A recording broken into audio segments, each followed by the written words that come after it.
στα παιδιά και στα άτομα του μπάσκετ, να βοηθάμε όσο γίνεται την άθληση των παιδιών και την αγάπη να αυξήσουν για το μπάσκετ και νομίζουμε ότι είναι κάτι πολύ θετικό. Σήμερα έχουμε τη χαρά να είναι μαζί μας από το Δήμο Χαλανδρίου, από δύο δήμαρχοι, η κυρία Αγαπητού και ο κ. Αγγελής, δύο δημοτικοί σύμβουλοι, ο κ. Μπάβας και ο κ. Καλίδης, από την ΕΣΥ είναι ο κ. Κορομίδης, που είναι επίσης παρόν, ο πρόεδρος του συλλόγου, ο κ. Πανταζής, του Γυμναστικού Συλλόγου, είναι επίσης παρόν. Οπότε μπορούμε να πούμε δύο λόγια με την ευκαιρία της έναρξης της καινούργιας περίοδου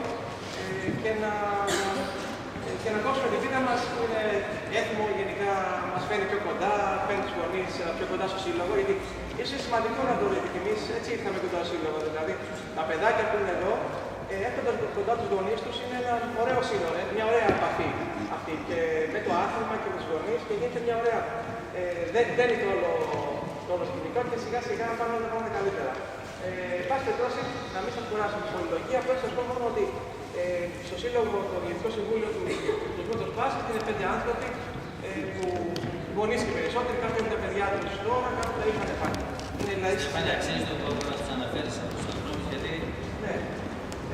Ήταν κακές πανταλές, θα δώσουμε το λόγο από το γενικότερο.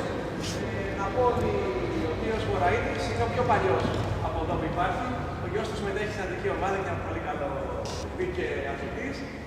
Νομίζω είναι καμιά 29 χρόνια, είσαι πιο παλιός νομίζω από εμάς.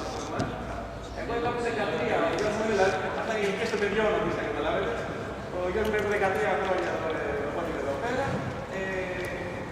Οι άλλοι είναι νεότεροι, ο κ. Μπουρμάς, που είναι, το κοιτάμε τώρα και είναι το φιλικό το παιδί του, ο κ. Επενδύτης και ο κ. Μπούφας, τους ξέρετε γιατί συμμετέχουν στα μήνυ τα παιδιά εδώ πέρα. Αυτοί οι 5 άνθρωποι δηλαδή έχουμε τα τελευταία 2-3 χρόνια έρθει πιο, στείλουμε λίγο τις διαδικασίες του συλλόγου. Μάλιστα είχαμε βάλει πριν από 2 χρόνια, ήταν ενδιαφέρον, είχαμε βάλει τυχαία έτσι κάπως το ίδιο μεταξύ μας η ατομική ομάδα να προσπαθήσουμε να την εξελίξουμε, να μπαίνει σε κατηγορίες. Και πραγματικά την ομάδα ήταν στη γάμα κατηγορία